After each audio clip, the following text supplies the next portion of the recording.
Qual é a pergunta que a gente está?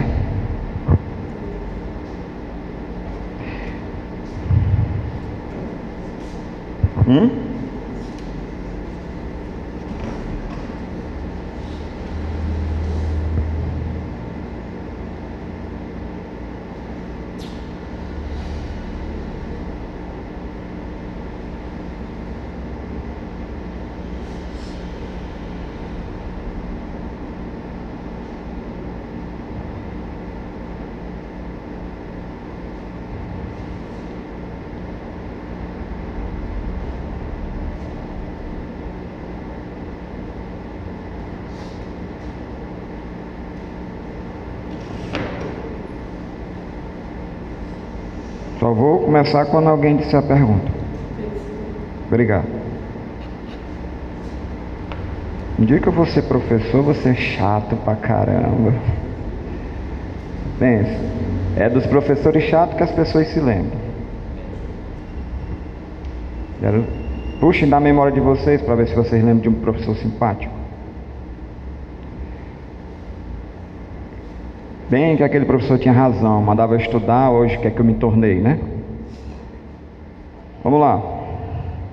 A nova dispensação do Pacto da Graça. Como é administrado o Pacto da Graça no Novo Testamento? Resposta: no Novo Testamento, quando Cristo, a substância, foi manifesto, o mesmo Pacto da Graça foi e continua a ser administrado na pregação da palavra, na celebração dos sacramentos do batismo e da ceia do Senhor, nos quais a graça e a salvação são anunciadas com mais plenitude, evidência e eficácia a todas as nações. Nós estamos na pergunta 35, a pergunta 35 é a última desse capítulo. Qual é o capítulo que a gente está? Capítulo 7, né? Então, eu queria, como a gente tinha combinado, eu não sei se vocês se lembram, eu acho que não. A cada 5 perguntas nós fazemos uma recapitulação de tudo que a gente falou num capítulo, ou nas 5 perguntas anteriores. Então eu vou começar por aí, tá? Nós estamos falando de quê? De pacto da graça. Nós começamos a falar de pacto há muito tempo atrás, não é isso? Então vocês já são catedráticos, vocês já são experts, vocês já são muito experientes no que se diz respeito a pacto. Quantos pactos existiam? Ou existem, né? Porque ainda não estamos fora do pacto. Quantos pactos? 2? É, Bruno? 2? São 2? Quantos pactos existem? O pacto das obras, a moeda, e depois veio o pacto da graça.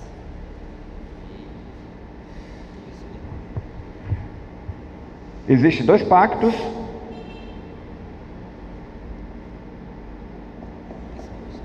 Pensem direitinho. Existem 2 pactos. Tudo bom, senhor? Bom dia. Existem 2 pactos.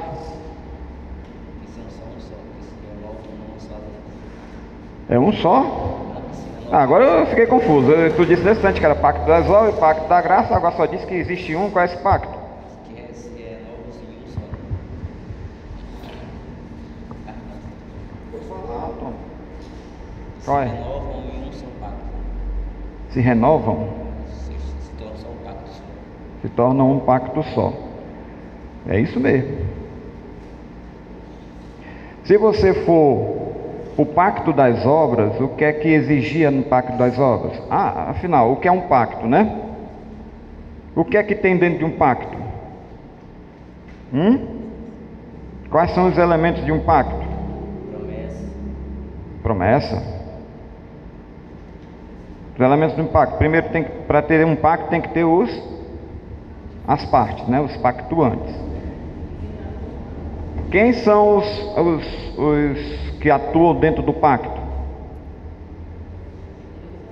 Deus e o homem. Deus e o homem. Deus e a raça humana. Deus, que é representado por Adão. E no pacto da graça, é representado por no pacto da graça, quem é o representante da raça humana, que ele é representante?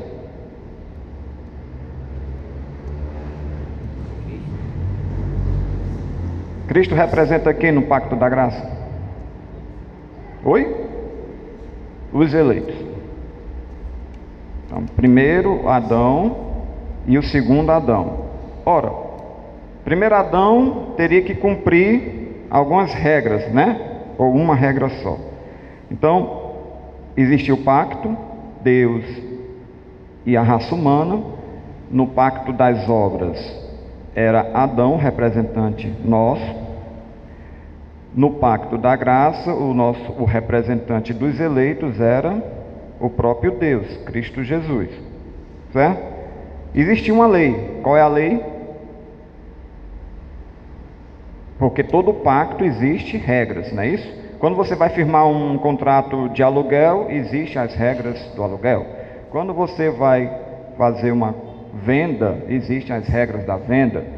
Quando você vai fazer um pacto, um acordo, uma aliança, existem regras. Qual era a regra do pacto das obras? Não comer o fogo proibido.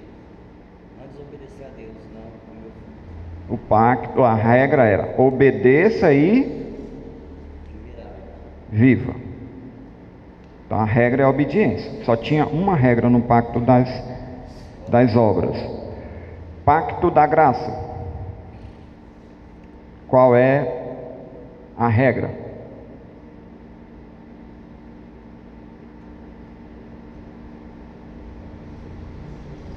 Pacto da graça, qual é a regra? Viu como a gente precisa relembrar das coisas? Pacto da graça. Qual é a regra?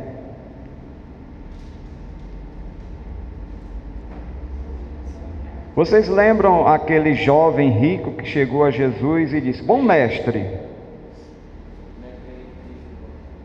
crê em Cristo?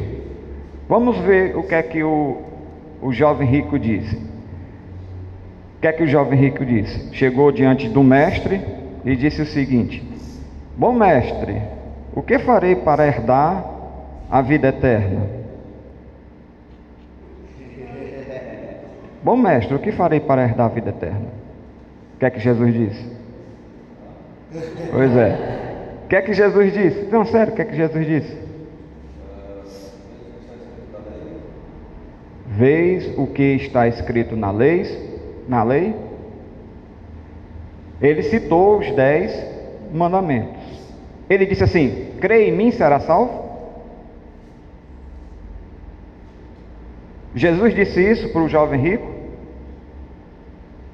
O que é que foi? Jesus disse para o jovem rico: segue a lei e você vai ter a vida eterna. Obedece à lei e você terá vida eterna.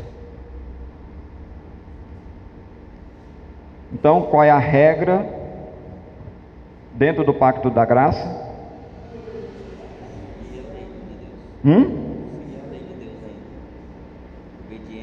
Obediência. Qual é a diferença do pacto das obras do pacto da graça? Absolutamente nenhuma. A diferença é que os pactuantes são diferentes. O primeiro Adão caiu, o segundo Adão cumpriu tudo, que é Cristo.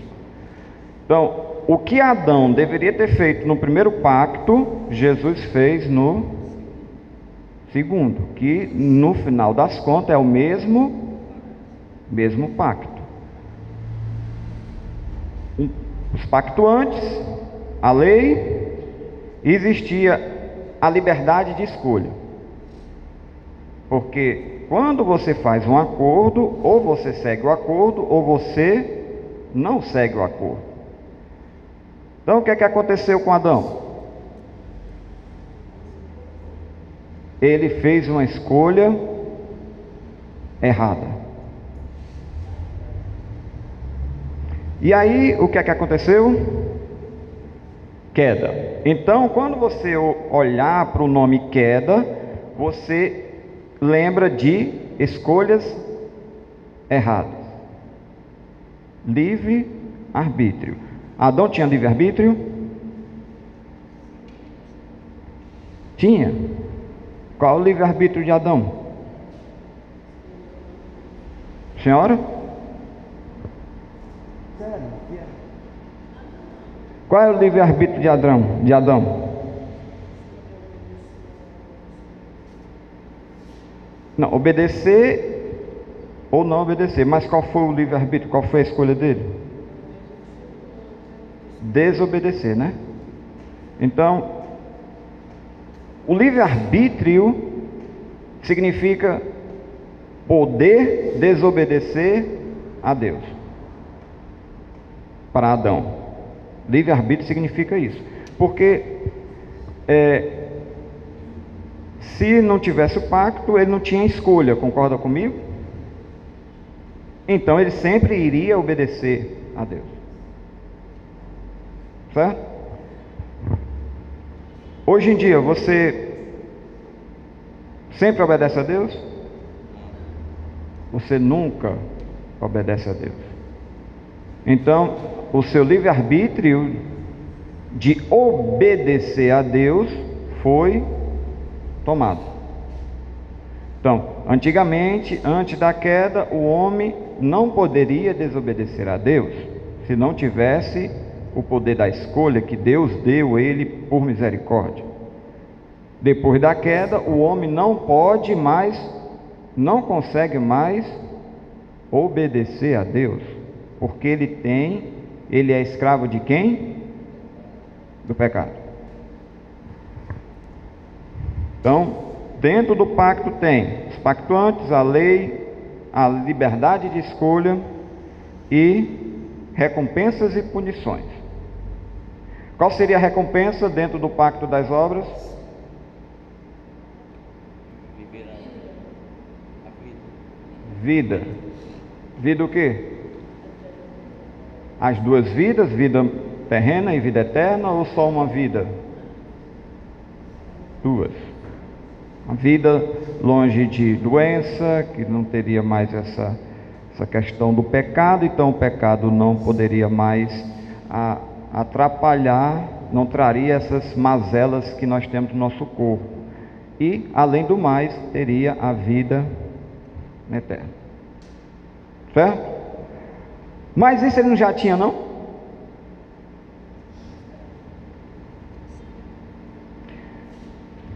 Não já tinha, não? Tinha. Então Deus deu a ele o que ele já tinha. É isso? Antes de Deus fazer o pacto, existia lei? Cuidado. Antes de Deus fazer o pacto, existia lei?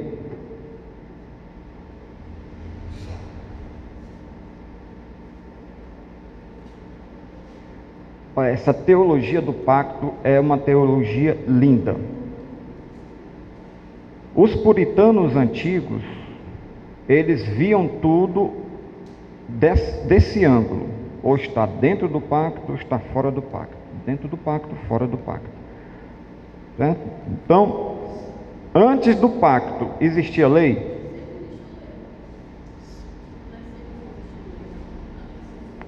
Estou perguntando.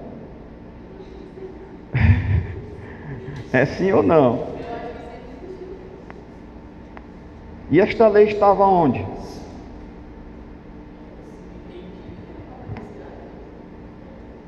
Ela estava onde, essa lei? Foi escrita onde? Deus disse, a partir do pacto, ele colocou uma lei: não coma e viva, né? obedeça. Mas antes, tinha uma lei? Coração do homem. Só se fosse o coração do homem. Todo homem nasce com a lei no coração. Até aquele assassino sabe que está fazendo errado. O estuprador sabe que está fazendo errado. Todos nascem com a lei de Deus dentro do coração.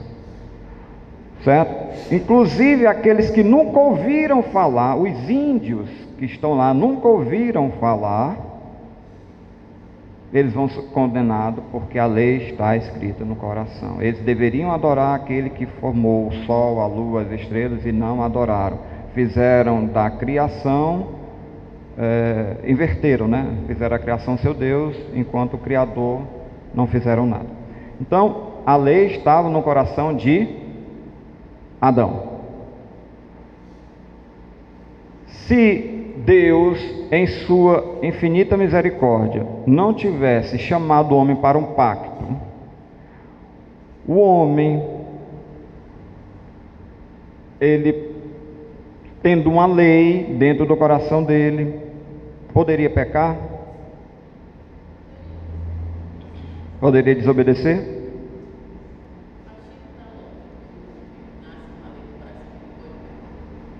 Se existe lei no coração, então o homem pode pecar.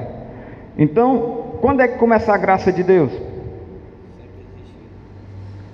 Ela sempre existiu. A graça começa quando Deus chama o homem para uma relação pactual, porque haveria a possibilidade de homem pecar. Então, se ele pecasse, seria morte na certa.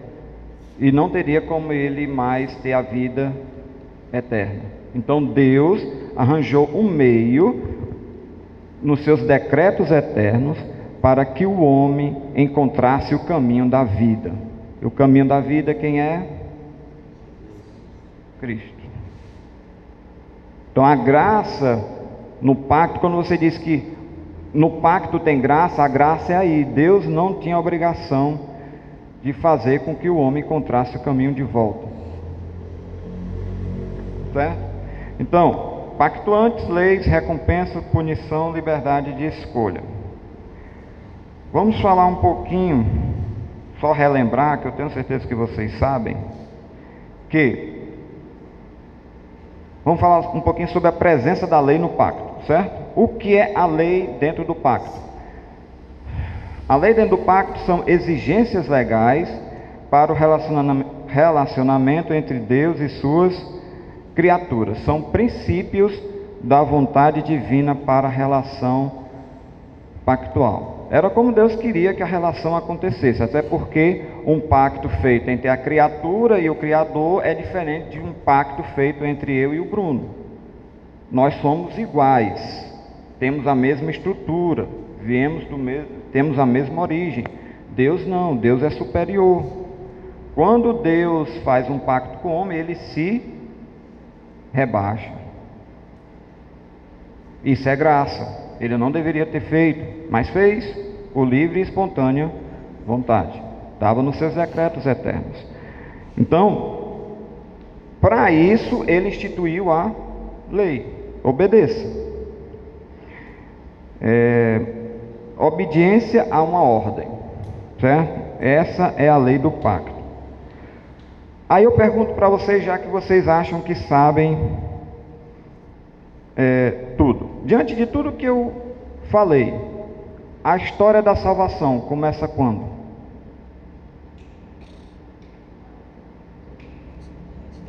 A história... Não. A história, nos decretos eternos de Deus, tudo bem. Mas um ponto inicial, qual foi o ponto que a salvação começou? Quando o homem caiu. Ora, se você é salvo de alguma coisa, não é verdade? De onde é que começa? Quando o homem caiu. O homem caiu, começou. Todo mundo pensa que é na queda. No? Primeiro parto? Pacto.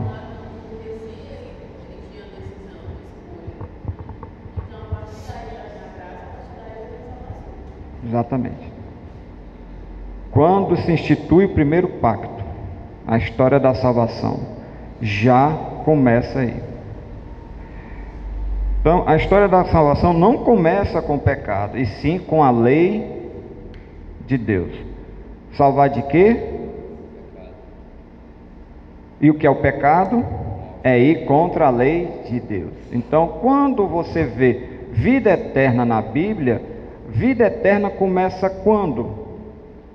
A promessa de vida eterna? Com a lei de Deus. Tanto é que lá, quando o jovem rico foi falar com Jesus, ele diz assim: bom mestre, o que farei para herdar a vida eterna? O que foi que ele disse? Observa a lei. Certo? Quais são as razões que Deus impôs a sua lei? Primeiro, presença do mal no Éden. Segundo, poder de livre escolha que foi dado ao homem. A liberdade sem lei se torna libertinagem. Certo? E terceiro, Deus só pode se relacionar com suas criaturas, mesmo sem pecado, porque Adão não tinha pecado, através de uma lei que regule o relacionamento entre duas partes tão distintas. Deus instituiu uma forma de como o homem deveria se portar diante dele, como o homem deveria adorá-lo, em total e restrita obediência. Aí o que é que aconteceu? Queda.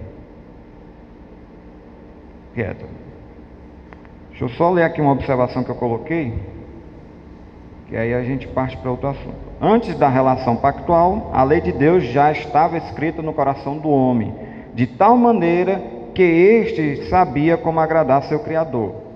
Antes do pacto, a desobediência dessa lei lhe traria punição. Concorda comigo? Antes do pacto, antes de Deus ter dito que a vida eterna seria pela lei, ele não teria como recuperar a vida eterna se ele desobedecesse, porque a lei estava escrita no coração dele, antes do pacto.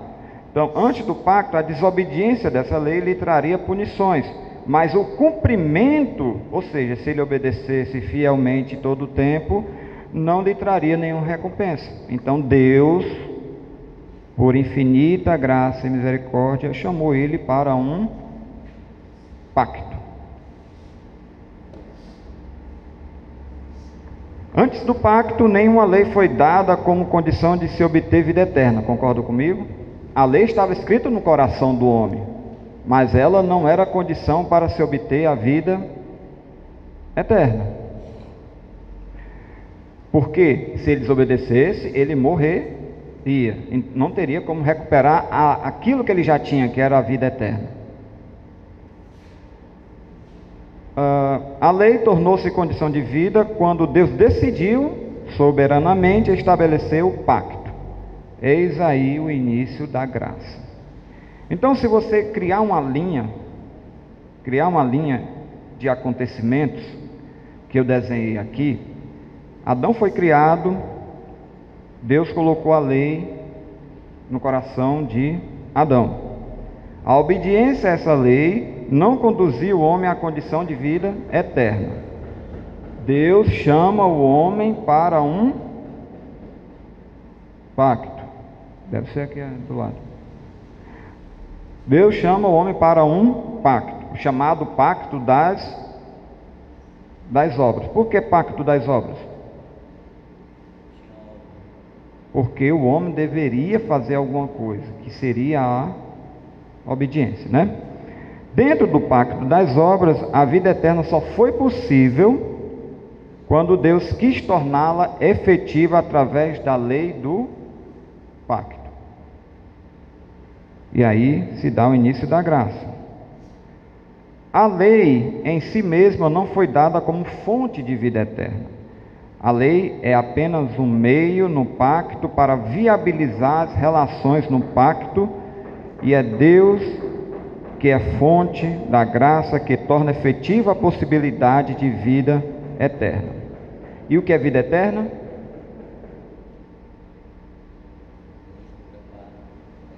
É o que? Conhecer a Deus. Esta é a vida eterna. Que conheça a Deus na sua plenitude, sem mediadores. Adão tinha mediador? Adão, dentro do pacto, tinha mediador. O que é um mediador?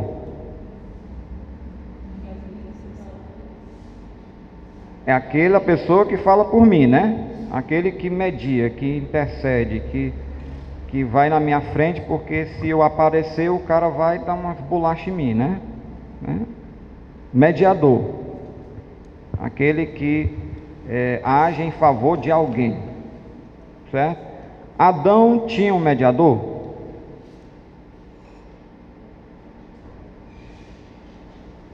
Adão tinha um mediador? Alguém falava por Adão quando Adão falava com Deus? Não. Por quê? Por que Adão não tinha um mediador?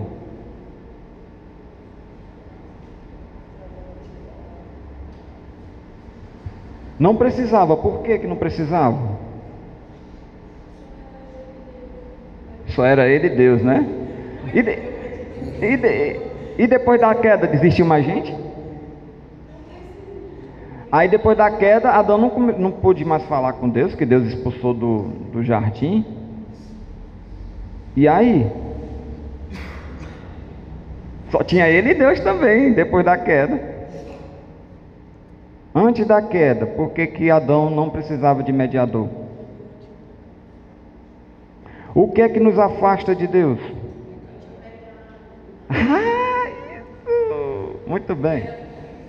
Ele era puro, santo, então não precisava de mediador, certo?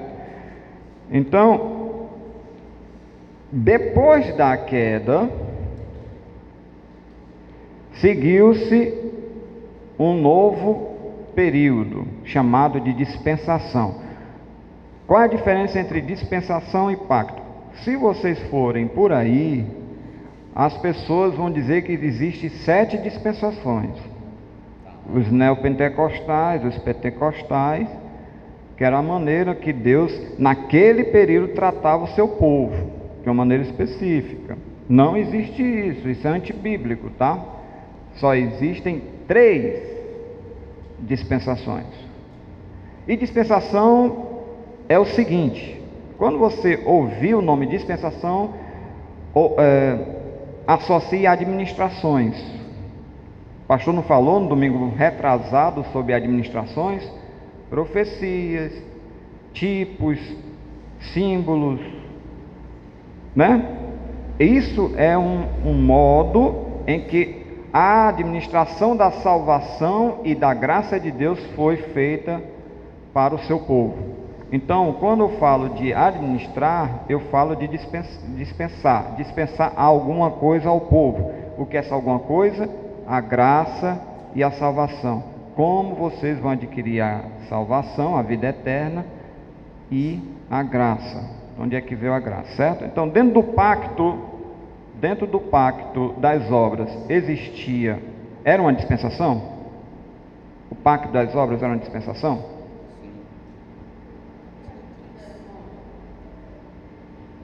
Lembre-se o que eu falei nesse instante. Dispensação, quando você ouve a palavra dispensação, lembre-se em administrar graça e salvação. Dentro do pacto havia graça? Dentro do pacto das obras havia salvação? Havia. Então, ela é uma dispensação. Então, essa é a primeira dispensação, biblicamente falando, é o pacto das obras.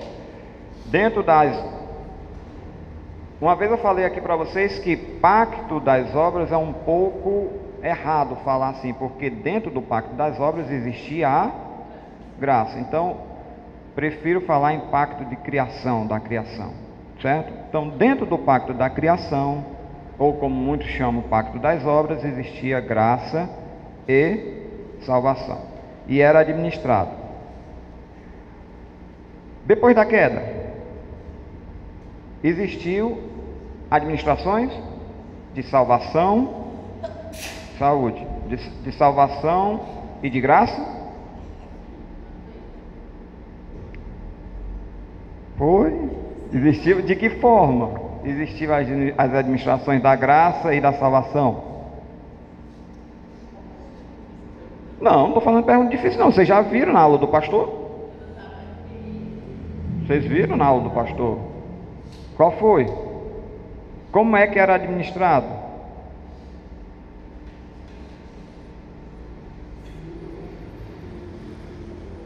E de quando a quando vai essa dispensação?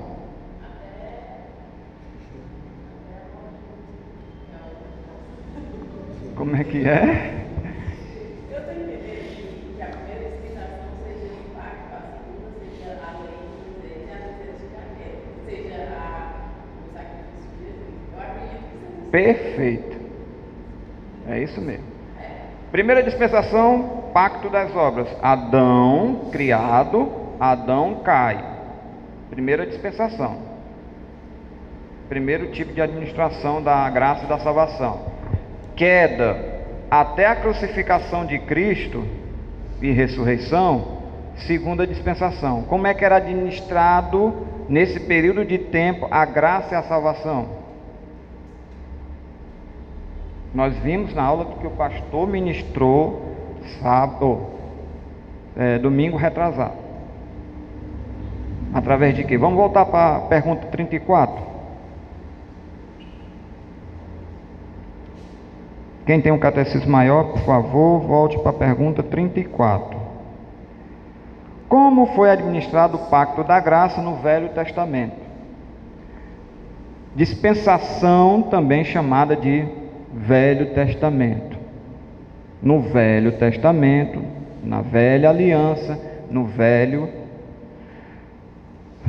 o pacto da graça foi administrado no Velho Testamento através das promessas, das profecias, dos sacrifícios, da circuncisão, da Páscoa e de outros tipos e ordenanças. Todos eles representavam antecipadamente, tudo isso aí representava antecipadamente o Cristo vindouro. Quando é que Cristo foi prometido no pacto da graça? A partir de quando houve o pacto da graça? Houve o período de Adão criado, queda de Adão. Na queda de Adão, Deus falou com Adão, Eva e a serpente. Quando é que foi anunciado o Cristo? Alguém, por favor, leia Gênesis 3:15.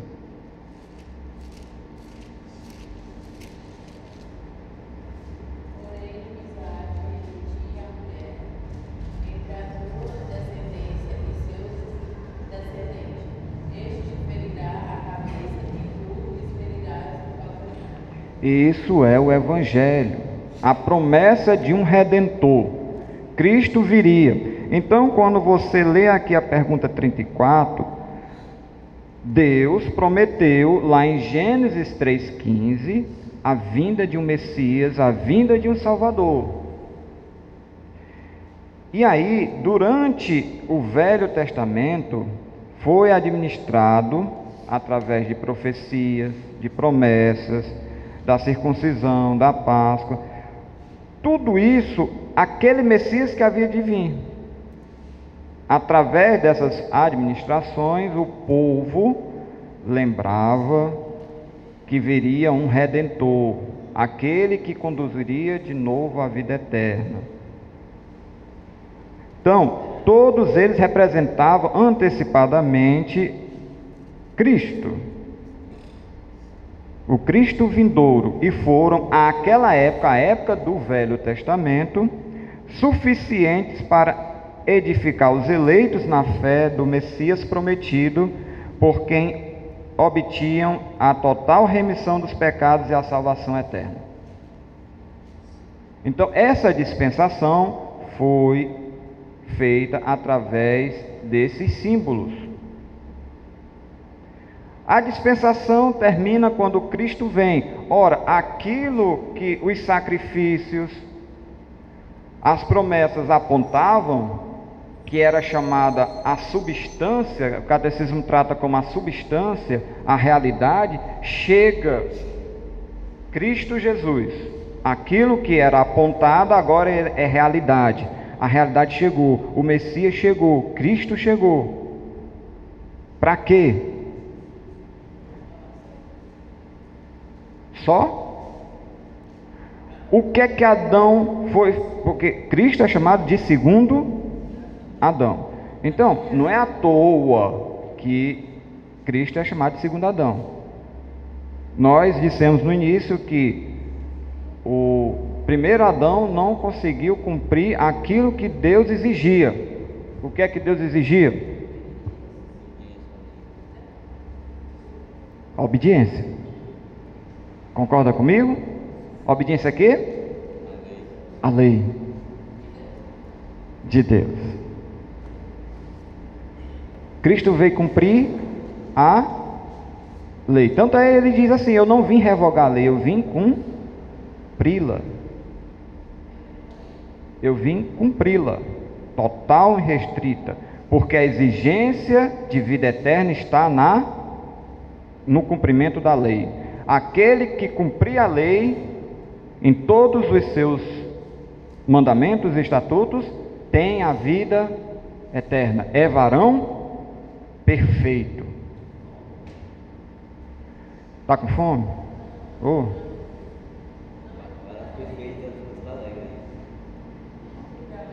Ninguém consegue cumprir a lei. Por que ninguém consegue cumprir a lei? Adão conseguia cumprir a lei.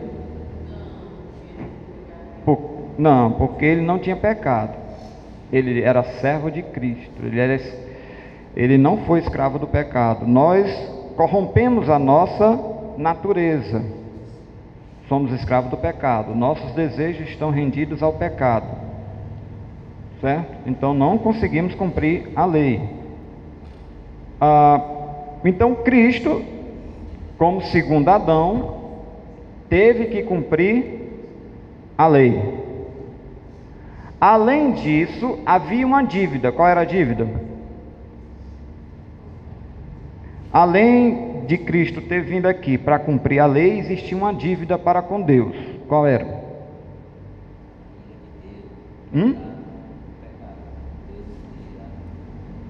O pecado era a dívida? Não. Qual era a dívida?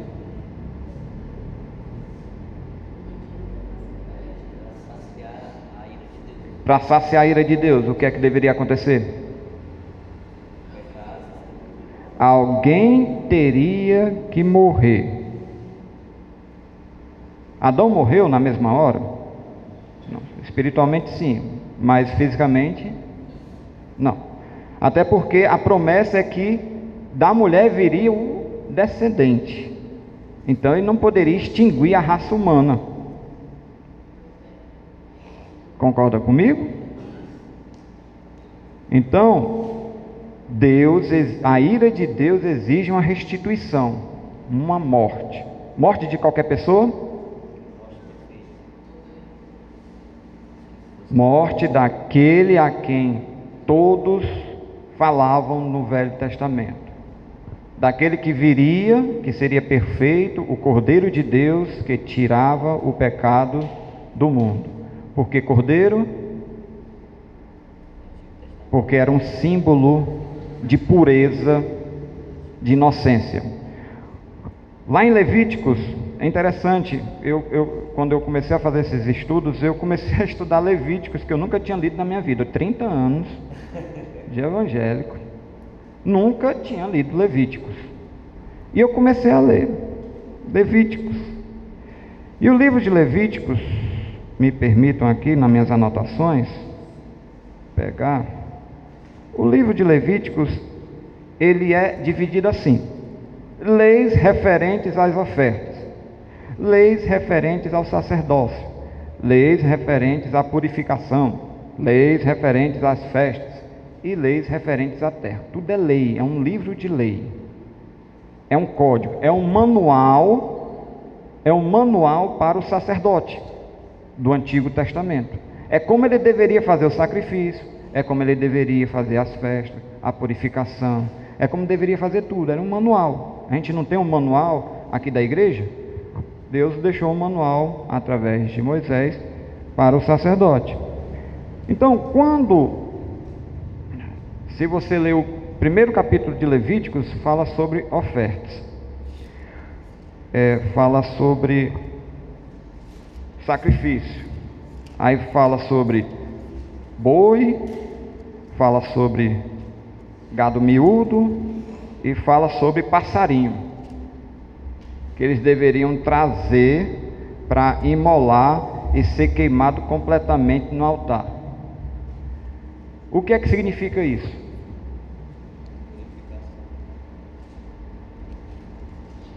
Significa o seguinte: todo mundo pode participar, porque um boi é caro para alguns, um novilho, um gado miúdo, é caro para outros, mais barato para alguns, mas um passarinho todo mundo pode pegar no meio do tempo. Então todos deveriam sacrificar. A primeira coisa, todos deveriam participar desse sacrifício. Ele era todo queimado no altar. O fogo não poderia se extinguir. O fogo é a ira de Deus queimando aquele sacrifício. O que é que representa aquele inocente? O novilho devia ser sem defeito, macho, de mano, Ele não tinha nenhuma culpa. Ele vinha para ser imolado, queimado no lugar de outro, apontando para o sacrifício de Cristo. O fogo é a ira de Deus. Então, quando tudo que está nas ofertas, o sacerdote, purificação, as festas, tudo apontava para Cristo, o Messias que havia de vir. Quando a substância se fez presente no mundo, quando Cristo se fez presente no mundo, ele veio fazer duas coisas no mundo. Primeiro, cumprir aquilo que Adão não conseguiu cumprir, que é a lei. E segundo, pagar a dívida, que era nossa, não era dele. E por isso que ele é o Cordeiro de Deus que tira o pecado do mundo. Ele veio morrer em nosso lugar para pagar a dívida. Se ele tivesse vindo só morrer,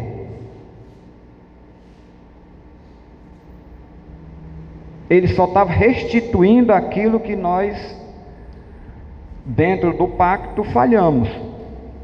Concorda comigo? Então nós poderíamos pecar de novo e precisaríamos de novo que ele viesse para morrer. Mas como ele cumpriu toda a lei perfeitamente, então ele adquiriu justiça, ele cumpriu toda a exigência do pacto, e daí se tornou o quê? Nosso Salvador e mediador. Nós só podemos ir na presença de Deus através de Jesus, porque nós não temos as exigências, nós não cumprimos as exigências que é exigida dentro do pacto, de forma legal. Quem cumpriu? Cristo. Então, a dispensação do Velho Testamento termina quando Cristo vem, cumpre a lei e morre. Começa outra dispensação, que é a pergunta 35. A outra dispensação, aquilo que o Antigo Testamento fazia era sombras, eram resquícios, não é resquício não, era uma caricatura não, era um desenho, é sombra mesmo, do que haveria de vir, haveria de vir. era uma coisa menor. Não é uma coisa menor, não. É o que me ajuda.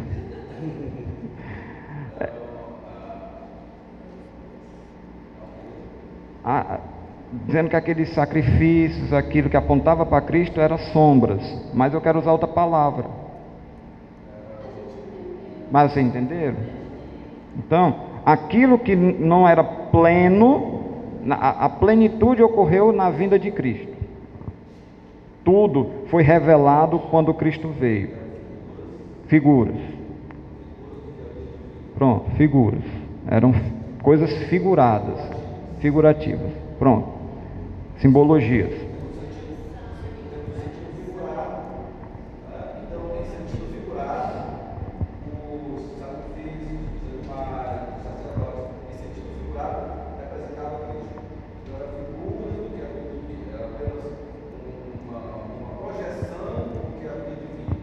Então, você não pode falar que o Velho Testamento não falava de Cristo.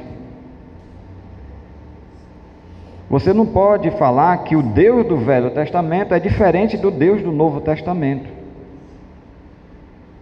Certo? É o mesmo Deus, é a mesma aliança. Tudo é a mesma coisa. Certo? Então, vamos agora entrar na dispensação da pergunta 35. Depois que Deus se revelou no seu Filho Jesus e cumpriu tudo, encerrou aquelas figuras, aquelas sombras, porque agora ele é sacerdote, rei, profeta. Sacerdote, rei, profeta. Então, ele cumpriu tudo. Começa agora uma nova dispensação. Vejam, tem 3 dispensações. A dispensação do pacto das obras. Adão criado, cai, primeira dispensação. Queda de Adão. Promessa do Messias. Vinda do Messias. Morte e ressurreição do Messias. Cumprimento da lei que o Messias cumpriu. Começa uma nova dispensação. Essa dispensação nós estamos vivendo?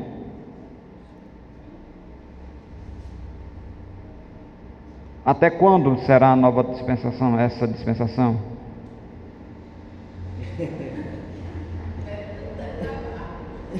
Não, até tudo ser renovado, né? Até Cristo vier julgar e colocar as coisas nos seus devidos lugares, certo? Então, vamos ler novamente aqui para ver se a gente entende a pergunta 35.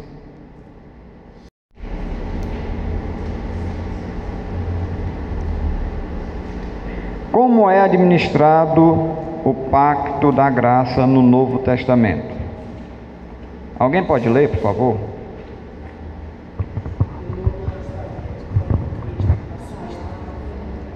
Foi manifestado o mesmo pacto da graça, foi e continua a ser administrado na pregação da palavra, na celebração dos sacramentos do batismo e da ceia do Senhor, e assim a graça e a salvação são manifestadas em maior plenitude, evidência e eficácia a todas as nações. Vejam, quando Cristo, a substância representada, o que é que significa isso? Cristo, a substância representada, foi manifesto. Pelo tudo que a gente falou, acho que dá para vocês compreenderem o que é que significa isso. O que é?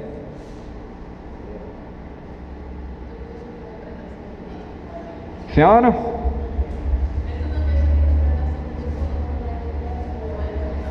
A interpretação? O que é que tem interpretação? A pergunta é: o que é que significa Cristo, a substância manifestada? Cristo, a substância representada, foi manifesta. Ele veio pessoalmente. As figuras do Antigo Testamento que representavam ele, agora no Novo Testamento ele veio pessoalmente. Exatamente, é isso. Então, aquilo que era figuras Aquilo que era uma expectativa de realidade foi manifestada quando Cristo veio. Aquelas sombras, aquelas representações, aquilo tudo era um ensaio, exatamente, era um ensaio que indicava aquilo tudo a vinda de Cristo.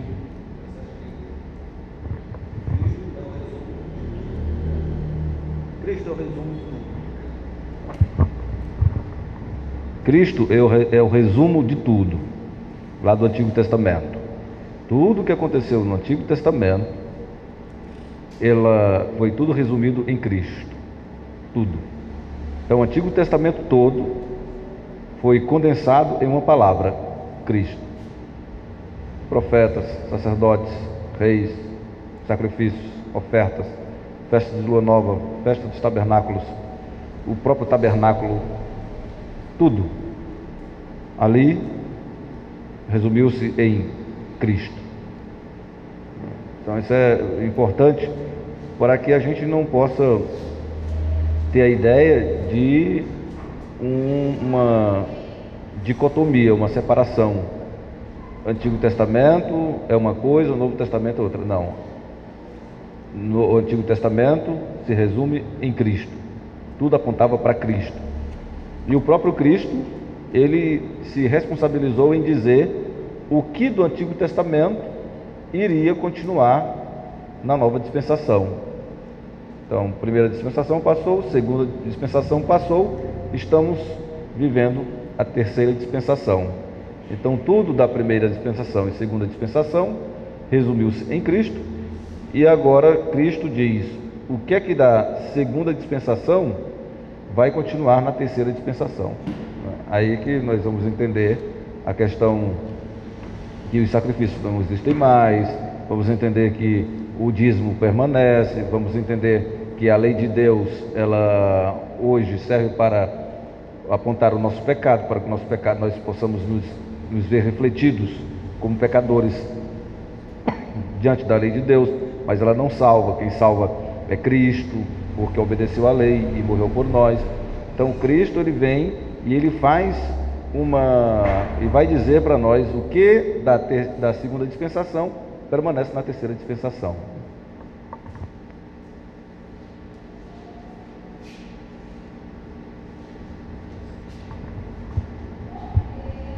Pronto.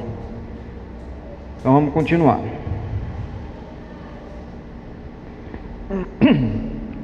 Quando Cristo, a substância representada, foi manifesto, o mesmo pacto da graça foi e continua a ser administrado agora, em vez de promessa, em vez de sacrifício, em vez de coelho pascal, de cordeiro pascal, agora, em vez dessas sombras, dessas figuras, agora existe a pregação da palavra. Tudo aquilo que foi revelado, tudo aquilo que Deus queria revelar ao seu povo, aos eleitos, está na palavra. Quer conhecer a Deus? Quer conhecer a você mesmo? Quer saber o que você é capaz? Leia a palavra. Hoje em dia, a pregação da palavra está muito contaminada. Então, vocês precisam se alimentar de boas pregações, de boa doutrina. Não só pregação, mas estudo diário da palavra de Deus. A revelação de Deus está na sua palavra. Não é só pegar a palavra, abrir e ler, é estudar. Estudar. Eu já disse e vou repetir várias vezes quando forem preciso, agradeço demais a oportunidade de estar aqui compartilhando o pouco que eu sei com os irmãos. Esse agradecimento devo ao pastor, porque me incentivou a estudar. E meus irmãos, quando você estuda a palavra, um mundo novo nasce diante de você. Você começa a entender várias coisas que antes não conseguia entender. Quando você é bem conduzido, bem pastoreado, bem doutrinado. Eu digo doutrinado não no sentido de você seguir tudo, porque o pastor é muito aberto para indagações, para rever algumas coisas, para dizer assim, ó, meu irmão, não sei, mas vamos estudar junto. Nós temos um líder bem capacitado. Então, não espere só do seu líder, ore por ele, mas não espere só dele. Estudem a palavra, porque Deus é revelado em sua palavra. Então, vamos lá. Na palavra, na celebração dos sacramentos, do batismo e da ceia. O batismo, existe dois tipos de batismo, né? Quais são? Já que vocês já tiveram até um estudo, não foi, pastor? Sobre batismo? Quais são? Não. Aí existe três. Aí são as formas que você batizar. Com o Espírito Santo e nas águas. Do Espírito Santo, batismo do Espírito Santo e batismo nas águas, ou através da água, ou na água. Aí vai depender da forma, aspersão, imersão, certo? Então, o que é que significa batismo do Espírito Santo? Vocês já tiveram esse estudo. O que é que significa batismo do Espírito Santo?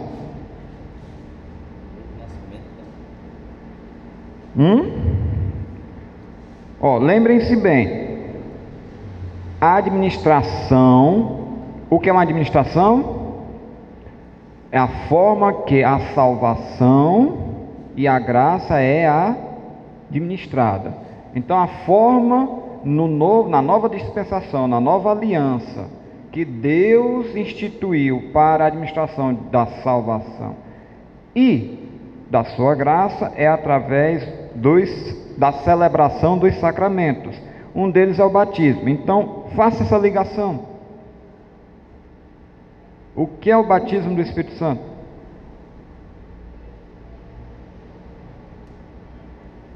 Eu já digo uma coisa: batismo do Espírito Santo. Eu vou perguntar o que não é, né? É falar em línguas? É rodar no chão? É rodopiar? É o mistério do helicóptero? É sapatinho de fogo? Batismo do Espírito Santo é isso? E o que é então o batismo do Espírito Santo? Novo nascimento. Novo nascimento. É a porta, o batismo no Espírito Santo é a porta de entrada para a igreja espiritual, para o corpo de Cristo espiritual, para a igreja invisível, é a porta de entrada, certo? E o que é o batismo? Através da água. O símbolo que você morreu para o mundo e agora você está vivendo com Cristo e significa agora que você entrou na igreja visível.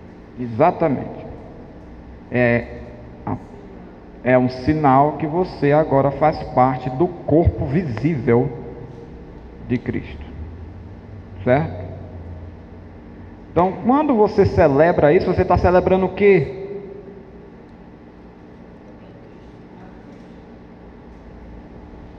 Mas quando você celebra uma coisa que lhe fez feliz. O que é? Porque você não vai celebrar uma coisa que você está triste. Não, a morte e a ressurreição é a ceia, né? Ressurreição. Não. O que é? Salvação.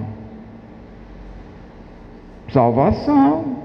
Novo nascimento, você entrou agora para o corpo de Cristo. Deus lhe chamou, Deus lhe regenerou, Deus lhe fez nascer de novo. Você agora, por pura graça, Deus lhe salvou. Deus lhe batizou através do Espírito, lhe selou para o dia da salvação. Então, um dos sacramentos é esse, que Deus administra a sua salvação e a sua graça através do batismo. Então, celebração do sacramento do batismo e da ceia do Senhor. O que é que significa ceia? Logicamente que teria que ter um estudo bem amplo para a ceia, mas resumidamente,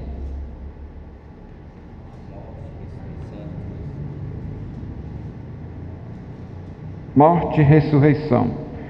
Na verdade, a ceia é uma cerimônia, né? Não é um banquete, como lá em 1 Coríntios 11, Paulo repreende alguns irmãos que já estavam transformando a ceia do Senhor numa comilança, num banquete. A ceia é um cerimonial, onde é anunciado a morte, a renovação da aliança, e rememora, relembra a morte, ressurreição de Cristo e a volta dele, certo? Então, é graça isso? Pura graça. É salvação isso? Pura salvação. Então, essa celebração dos sacramentos e a pregação da palavra é que vem com mais plenitude anunciados a salvação e a graça. Então, fica evidente a eficácia da salvação e da graça através desses elementos. E isso deveria ser feito para todas as nações. Na segunda dispensação, só era feita onde? Aquelas sombras, aquelas profecias, só era feita onde? Certo, mas qual povo fazia? Todos os povos? Só os judeus. A partir do sacrifício, morte e ressurreição de Cristo, Deus manda para todas as nações anunciar as boas novas de salvação e graça. Então, vamos abrir nossas Bíblias finalmente, né? Em Marcos 16, 15. Alguém leia, por favor. E alguém que tem horas aí, me diga. Vamos já terminar. 3 minutinhos a gente termina.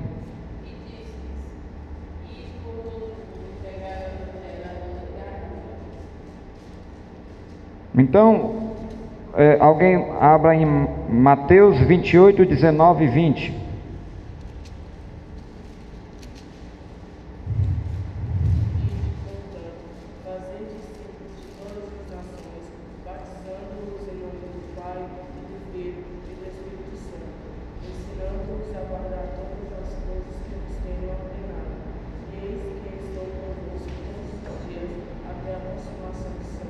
Então, o que é que nós vemos aí? No Novo Testamento, o pacto da graça deverá ser administrado por todas as nações, com o batismo em nome do Deus Trino. Certo? Vamos abrir agora sobre a ceia. 1 Coríntios 11, 23 a 25. 1 Coríntios 11, 23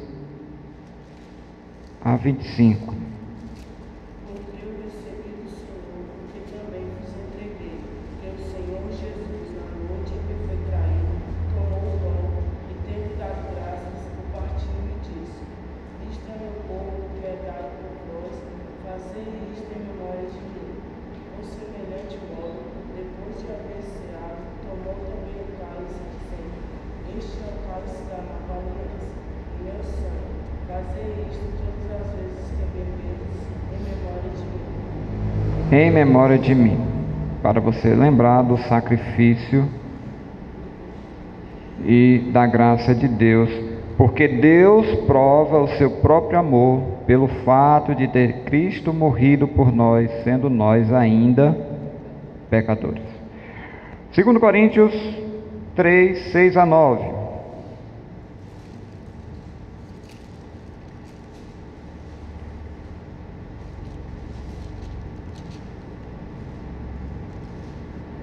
Aliás, 2 Coríntios 3, 6 a 9.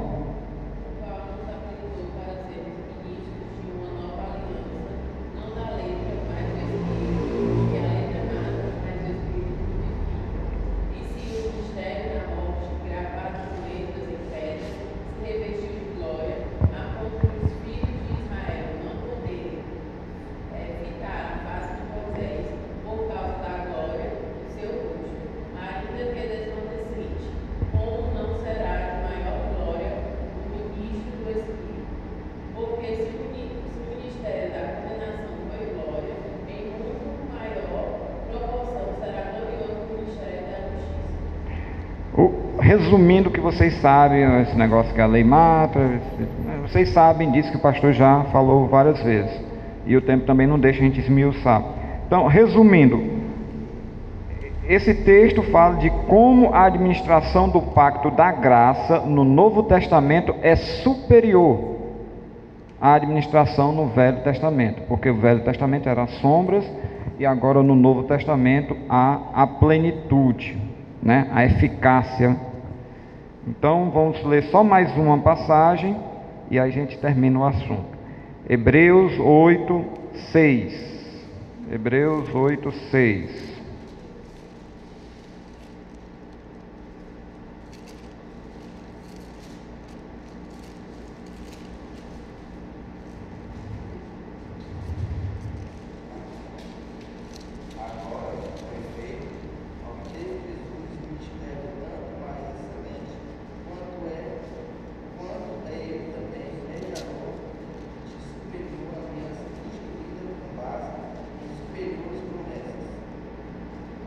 Superioridade da aliança que Cristo é o mediador.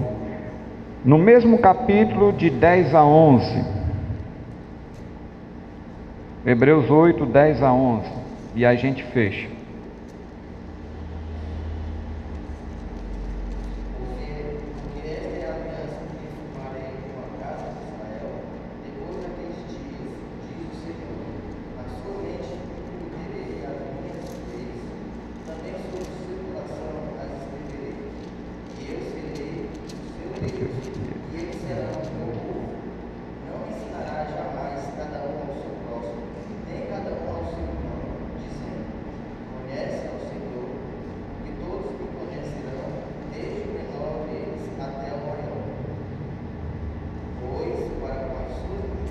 Até o 11.